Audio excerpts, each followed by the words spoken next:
একদিন এক উড়ে যাওয়া পাখিকে ডেকে বললাম, পাখি তুই তোর জীবনটা দিবি আমার জীবনের বিনিময়। পাখি আমার কথা শুনে অট্ট হেসে বলল, না বাপু, আমার উড়াতেই শোক। তখন আমি থমথমে আকাশকে ডেকে বললাম, আকাশ তোর মেঘগুলো আমাকে দিবি, আমার এই শূন্য হৃদয়ে আমি ফুলের বাগান করব। আকাশ আমার কথা শুনে মুখ বাঁকিয়ে বলল, না বাপু, আমার ঝড়েতেই শোক। এইবার আমি দৌড়ে গেলাম পাহাড়ের কাছে। পাহাড়কে আমি জিজ্ঞাসা করলাম, পাহাড় তুই তোর একটা ঝর্ণা আমাকে দিবি?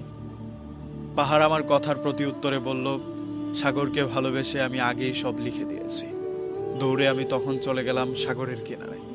সাগরকে আমি জিজ্ঞাসা করলাম, তুইও তো আমাকে এবার কিচ্ছু দিবি না? সাগর আমাকে প্রতি উত্তরে বলল, পাহাড়ের যে আমাকে বড্ড প্রয়োজন। আমার এই ব্যর্থ জীবনের বিনিময়ে কেউ তার ভালোবাসা আমাকে দেয়নি। নিঃস্বার্থভাবে এই জীবনে কেউ আমাকে ভালোবাসেনি। তারপরে এই শহরে আমার বহু মানুষের সাথে পরিচয় হয়, বহু কাঠগোলাপের সাথে পরিচয় হয়। কোনো মানুষই আমার জীবনে স্থায়ীভাবে আসেনি। যাদের সাথে আমার পরিচয় হয়েছে তাদের মধ্যে ম্যাক্সিমাম মানুষই তাদের প্রয়োজনে আমাকে ব্যবহার করেছে, অথবা কেউ আমার জীবনে এসেছিল, আমি তাকে আঁকলে রাখতে পারিনি, কিংবা অনেকের জীবনে আমি স্বেচ্ছায় গিয়েছিলাম, তারা আমাকে ঠাঁই দেয়নি।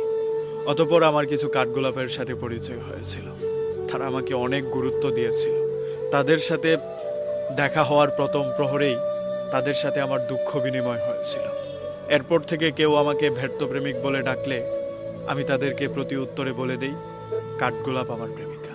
এই যে দুঃখ পুষি, প্রত্যেক দিন এই শহরের অলিতে গলিতে আমি ঘুরে বেড়াই, কোথাও আমার দুঃখ জমা নেই এটা কেউ বলতে পারবে না।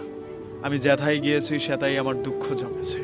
হয় মানুষ এসে দিয়ে গিয়েছে, আর না হয় আমি মানুষের কাছে গিয়ে কুড়িয়ে নিয়ে এসেছি। এই যে এত মানুষের সাথে পরিচয়, এই যে এত মানুষের সঙ্গম আমার জীবনে, তারপরেও কোথাও কোথাও গিয়ে মনে হয় কাঠগোলাপের চেয়ে বেশি আমাকে কেউ ভালোবাসেনি।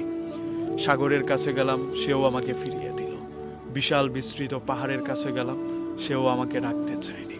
পৃথিবীর কেউ আমাকে ভালোবাসতে চায়নি। একমাত্র কাঠগোলাপ ছাড়া কেউ আমার দুঃখ বুঝেনি।